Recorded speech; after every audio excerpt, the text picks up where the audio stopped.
오픈 AI가 언제 등장해서 이렇게 구글의 목에 칼끝을 겨눌 거랑 생각도 못했잖아요. 그렇죠. 디지털 세상에서 구글이 패권을 잃은 적이 없었거든요. 그렇죠. 구글의 비즈니스 모델을 어떻게 바꿀지 모르거든요. 저는 거기에 좀 많은 기회가 생길 수도 있다고 봐요. 남의 이야기에 공감해 주는 거, 그게 바로 인류가 지구를 지배하게 된 특성이라고 하는데, 기계의 시대, AI 시대에 이것만큼은 안 잃어버렸으면 좋겠어요.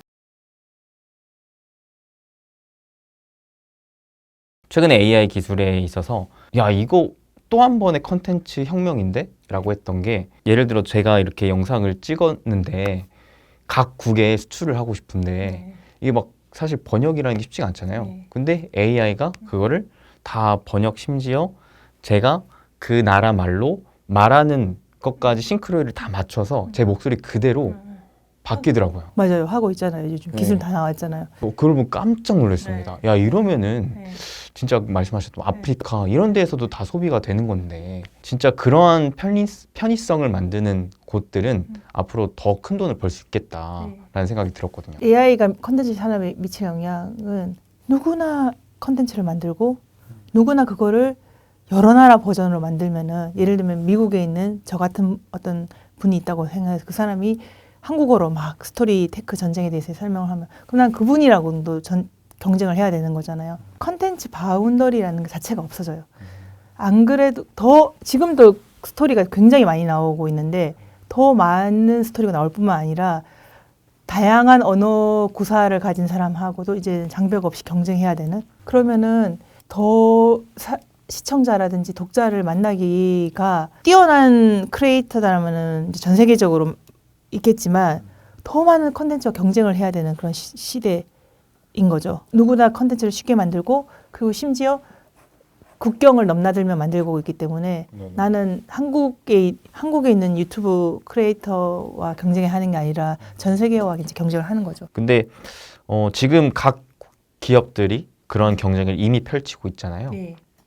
현재 상황에서 넷플릭스 외에 우리가 좀 알만한 기업들이 이 씬에서 좀 두각을 나타내고 있는 기업들, 대표적으로 어떤 좀 국면이 나오고 있는 건가, 이게 좀 궁금하거든요. 디지털 세상에는 경계가 없잖아요. 네네. 하나 사이트, 쿠팡 플레이, 아마존 비디오 프라임 이렇게 만들면 되는 거예요. 경계가 없어요. 경계가 없어서 사실은 스토리 비즈니스는 안 할 것 같은 애들이 자꾸 들어오고 있는 거예요. 대표적으로 애플, 지금 언급한 애플, 아마존, 그 다음에 그 쿠팡, 그냥 하나 더 만들면 되니까. 그럼 또 누가 만들고 있냐면은 삼성전자하고 LG전자가 컨텐츠 비즈니스를 해요. 어떤 걸 하죠? 삼성은 삼성 TV 플러스라고 무료 스트리밍 서비스를 이제 지금 시작을 해서 굉장히 고도하고 돈을 이제 막 투자하고 있고 돈도 많이 벌고 있어요. 왜냐하면 삼성은 TV를 많이 팔잖아요. 그쵸. TV에다가 삼성 TV 플러스라는 거를 얹어서 팔면은 바로 시청자를 만날 수 있게 되잖아요. 그러면 좋은 콘텐츠를 모아가지고 주로 구작들, 좀 옛날에 좋았던 것들, 지금 현재 너무 비싼 건 아니더라도 해서 틀어주면 사람들이 그걸 본단 말이에요. 광고로 돈을 벌 수가 있어요. 1조 정도 벌었다고 하더라고요.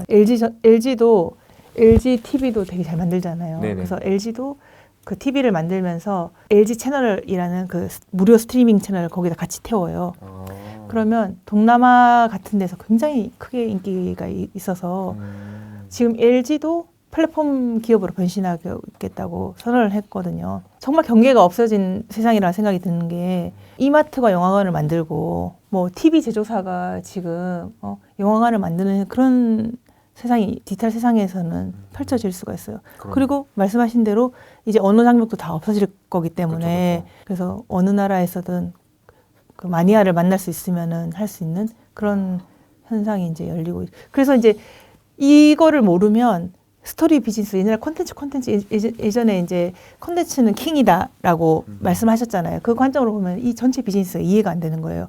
근데 계속 내 독자는 잃고 있어요. 내 시청자는 잃고 있어요. 왜냐하면 계속 다른 사업자들이 뭔가 스토리 비즈니스를 하고 있기 때문에 내 독자의 시간, 내 시청자의 시간들을 가져가고 있거든요. 그러니까 똑같이 같은 노력을 했고 같은 수준의 퀄리티의 제품이나 상품이나 이 스토리를 내놨는데도 사람이 옛날보다 적어요. 그 이유는 스토리 비즈니스 아닌 애들이 와가지고 시청자, 독자의 시간을 가져가고 있거든요. 그걸 고려해야지만 된다는 거죠. 그래야지 전체 이 시장을 볼 수가 있고 반대로 또 예를 들면 부자 TV 같은 경우에는 네네. 삼성 TV 플러스라든지 아니면 LG 채널에 무료 스트리밍으로 할 수도 있는 거죠. 예를 들면 되게 괜찮은 걸 그렇죠. 만들어가지고 예를 들어서 이제 글로벌로 진출하고 싶다라고 하시면 그런 삼성이나 LG 담당자를 만나가지고 내가 전 세계에 통하는 재테크 채널을 만들어서 공급해주겠다. 이렇게 하면 글로벌 시청자를 바로 만날 수도 있는 방법이죠. 그러니까 생각하는 방식이 완전히 옛날이랑 달라져야 된다는 게 제 주장입니다. 그래서 조금만 일찍 움직이면 그게 누적 법칙이 있잖아요. 그렇죠. 계속 기회가 나한테 오면서 결국 후발주자하고 격차가 막 벌어지는. 근데 난 조금만 늦게 생각했을 뿐인데 잠깐 앞서갔다는 사람이 계속 모든 기회를 앞서서 이렇게 가져가고 있는 형국이 나타날 수도 있는 거죠. 이것만큼은 내가 시간을 내서 꼭 봐야 돼 라고 하는 컨텐츠들이 대표적으로 스포츠 분야가 있지 않습니까? 이 분야 역시도 제가 알기로는 경쟁이 굉장히 치열한 걸로 알고 있거든요. 이 독점 판매권을 가져오기 위해서. 그래서 이제 라이브에 인간이 직접 뛰는 라이브의 가치가 점점 올라가고 있는 건 맞는 것 같아요. 그거는 지금 이제 돈 많은 플랫폼 기업들이 콘텐츠 사업에 뛰어들어가지고 중계권료를 천정부지를 올려놓은 이유도 있어요. 아무리 큰 중계권을 내더라도 가져오고 하려고 하는 경향이 있어요. 그래서 지금 빅테크들이 본격적으로 스트리밍 시장에 뛰어들면서 NFL 중계권료가 3배 올랐다고 하더라고요. 지금 프로야구 티빙이 한 5, 6년 전만 해도 100억 원이, 연 100억 원이었던 걸 지금 연 400억 원으로 올려놓았거든요. 쿠팡 플레이에 대항하기 위해서. 근데 이제 플랫폼을 유지하기 위한 전략으로서도 스포츠 라이브의 전략이 먹히는 거고, 그 다음에 이제 인공지능 시대가 온다는 관점으로 봐도 인간이 기술의 도움 전혀 없이 날로 뛰잖아요. 이거에 대한 매력이 점점 저는 더 올라갈 것 같거든요. 아까 다 인공지능이 막 그려주고 인공지능이 노래해주고 인공지능이 뭐 소설 다 해주고 이런 거에 대해서 사람들이 가치를 덜 매기는 반면에 인간이 그 부상을 입으면서 뛰는 거에 대한 가치가 더 올라갈 것 같기는 해요. 그래서 이제 플랫폼적으로도 그렇고 인공지능 트렌드로도 그렇고 라이브의 콘텐츠는 인간이 육체적으로 그냥 뛰는 맨몸으로 뛰는 콘텐츠의 가치는 올라가는 것 같다. 근데 또 책에서는 애플, 아마존, 쿠팡이 스포츠 비즈니스의 계산법이 좀 다르다라는 설명해 주셨는데 이게 어떤 설명일까요? 그게 이제 저희 이제 스토리 콘텐츠 크리에이터라든지 콘텐츠 사업자들이 이제 아셔야 되는 건데 조금 설명드렸던 것처럼 삼성전자, 애플, 그다음에 뭐 아마존, 쿠팡 원래 본 비즈니스 따로 있어요. 아까 얘기했던 것처럼 커머스라든지 그다음에 뭐 TV 제조사는 본 비즈니스가 따로 있는데 컨텐츠 비즈니스 하는 거예요. 근데 컨텐츠 비즈니스가 본 비즈니스인 분들은 비즈니스에 있으면은 기업들은 내가 100억을 투자했으면 110억을 벌어야지 남는 장사잖아요. 그렇죠. 근데 이 다른 비즈니스 하시는 분들은 다른 비즈니스가 잘 되게 이 컨텐츠가 도와준다고 하면 꼭 100억을 안 벌어도 되는 거예요. 그렇죠. 예를 들어서 쿠팡 플레이다. 그러면 쿠팡 플레이가 손흥민 경기를 중계하느라고 100억을 썼어요. 근데 쿠팡 멤버십으로 100억 이상을 벌었어. 그럼 된 거예요. 그렇죠. 그래서 그러면은 컨텐츠 비즈니스만 가지고 있는 사람들은 50억 정도 부를 컨텐츠를 어떤 다른 영역에서 오신 분들이 100억을 부르는 거예요. 비즈니스의 계산법이 이제 좀 달라진 거죠. 그쪽 분들이 참여하시면서. 기존에는 이 컨텐츠로만 승부를 보던 기업들끼리 서로 간에 막 싸우고 있었는데 갑자기 저기서 기술을 가지고 야 우리 이거 키우려고 이거 쓸 테니까 너네 둘이 다 비켜 하면서 막 가격 2배, 3배 이렇게 올려버리는 지금 판이 다른 나온 비즈니스 거죠. 모델을 가진 분들이 다른 데서 돈을 벌면 되니까. 그래서 더 복잡해진 것 같습니다. 진짜 그 말대로 설명하셨던 스토리테크 전쟁이 벌어지고 있는 거네요. 근데 이게 항상 전쟁이라는 게 벌어지면 그 끝에는 승자와 패자가 갈리잖아요. 그러면은 결국 이 씬에서도 승자와 패자가 갈리게 될 텐데 어떠한 것들을 갖춘 기업들이 결국 승자 쪽으로 가게 될 거라고 생각하세요? 1차는 정리된 것 같아요. 근데 바뀔 수 있어요. 디지털 세상이라는 경계가 없고 그다음에 또 오픈 AI가 언제 등장해서 이렇게 구글의 목에 칼끝을 겨눌 거랑 생각도 못 했잖아요. 그렇죠. 근데 지금 이제 스트리밍 시장은 넷플릭스, 그다음에 번들 상품으로는 커머스를 가진 데인 아마존, 쿠팡, 그다음에 애플도 번들 상품 되게 크거든요.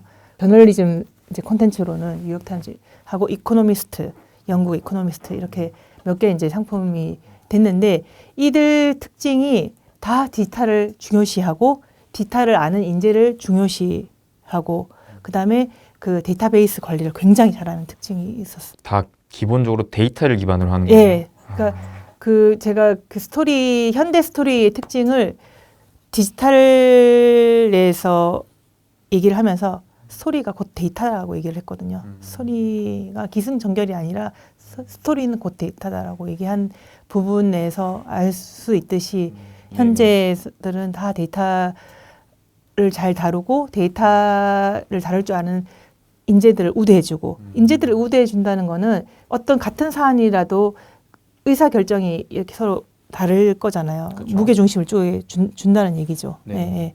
그리고 거기에 대해서 장기 로드맵을 가지고 회사 전략을 운영을 하고 그러면 결국 그 스토리라는 부분에 있어서 얼마나 많은 유저들의 데이터를 가지고 있느냐와 그 데이터를 가지고 얼마나 잘 활용을 할 수 있느냐.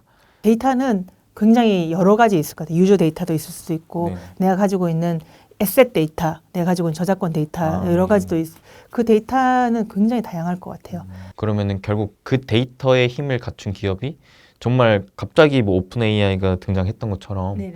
갑자기 또 새롭게 등장해서 네. 뭐 넷플릭스의 지위를 좀 위협할 수도 있는 시대가 나올 수도 있겠네요. 패러다임을 완전히 바꾸는 친구들이 있잖아요. 네네. 그거는 보통 기업은 아니에요. 예를 들면은 오픈 AI나 넷플릭스도 패러다임 바꿨다는 건데 이거는 신기술로 완전히 무장을 하고 거기에 한 10년 정도 투자할 생각을 가지고 있는 데거든요. 그럼 그 뒤에는 반드시 벤처 캐피탈이라는 캐피탈 자본이 있어요. 넷플릭스는 벤처 캐피탈, 미국 주식 시장이라는 게 있었고 오픈 AI는 처음에는 이제 벤처 캐피탈이었지만 보면 일론 머스크도 투자하고 막 그랬었거든요. 그렇죠. 예. 근데 이제 나중에 보면 마이크로소프트라는 또 자본이 있었고 그렇죠. 그런 데는 완전히 넥스트 레벨의 기술에 대해서 한 10년 정도 투자할 생각이 있는 전사들의 모임이 이제 뒤바꾸는 거죠.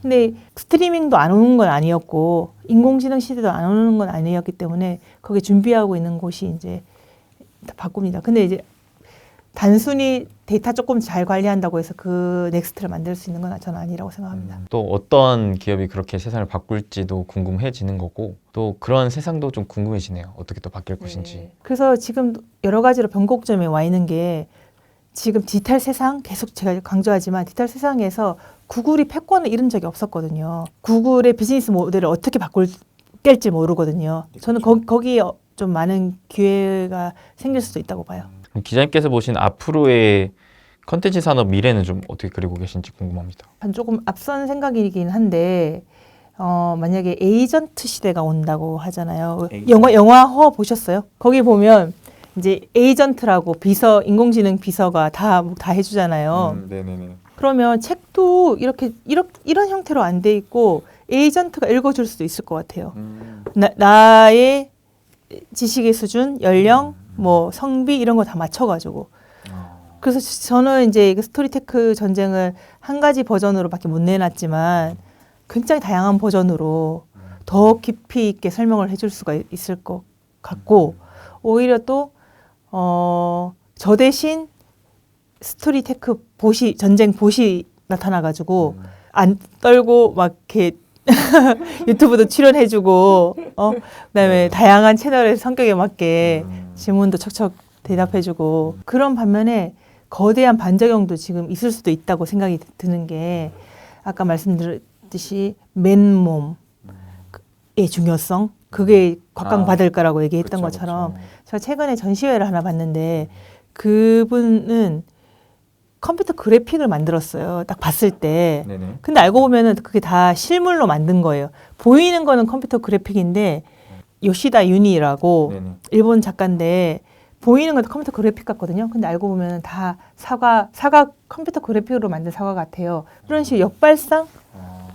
왜냐면 디지털이 다 하는 세상에 오히려 실물 이런 게 더 각광받을 수 있고 뭔가 또 이런 작용 반작용 그런 콘텐츠가 나타날 수도 있을 것 같아요. 그리고 뭐 되게 인간적으로 해주는 뭔가가 더 각광받을 수도 있고 거기에 가치를 또 낼 수도 있을 것 같습니다. 응시아님이랑 오늘 또 네. 다양한 얘기들 나눠봤는데 네. 혹시 끝으로 저희 시청자분들께 한마디 강조하고 싶은 포인트 있으실까요? 제가 이 부자 TV 요번에 이거 준비를 하면서 그 호모 나렌스에 대해서 생각을 해봤거든요. 호모 나렌스라는 게 이야기하는 인간이래요. 인간이라는 게 이야기하는 게 굉장히 특징이래요. 그리고 더 큰 특징은 이야기를 듣는 게 특징이래요. 이야기를 막 말하는 것도 있지만 남의 얘기를 듣고 공감하고 이런 게 굉장히 인간적인 속성이라고 하더라고요. 근데 이 얘기를 읽어보니까 유발 하라리가 인간이 이 지구를 지배하게 된 게 서로 상상의 힘을 가지고 서로 협력해서 그렇다고 얘기를 하잖아요. 우리가 우리 국가를 한번 건설해보자든지 여러 가지 상상을 서로 공감하고 그걸 협력을 하면서 지구를 지배하게 됐다고 얘기를 하는데 스토리텔링도 중요하지만 스토리 리스닝도 중요하고 그다음에 그게 남의 이야기에 공감해 주는 거 그게 바로 인류가 지구를 지배하게 된 특성이라고 하는데 기계의 시대, AI 시대에 이것만큼은 안 잃어버렸으면 좋겠어요. 네, 오늘 이렇게 스토리테크 전쟁 집필하신 류현정 기자님 모시고 다양한 이야기 들어봤습니다. 여러분들의 앞으로 인생에 있어서 또 한번 깊은 생각을 해볼 수 있었던 좋은 영상이길 바라보면서요. 앞으로 여러분 여정 응원하며 함께 인사드리겠습니다. 여러분 행복 되세요.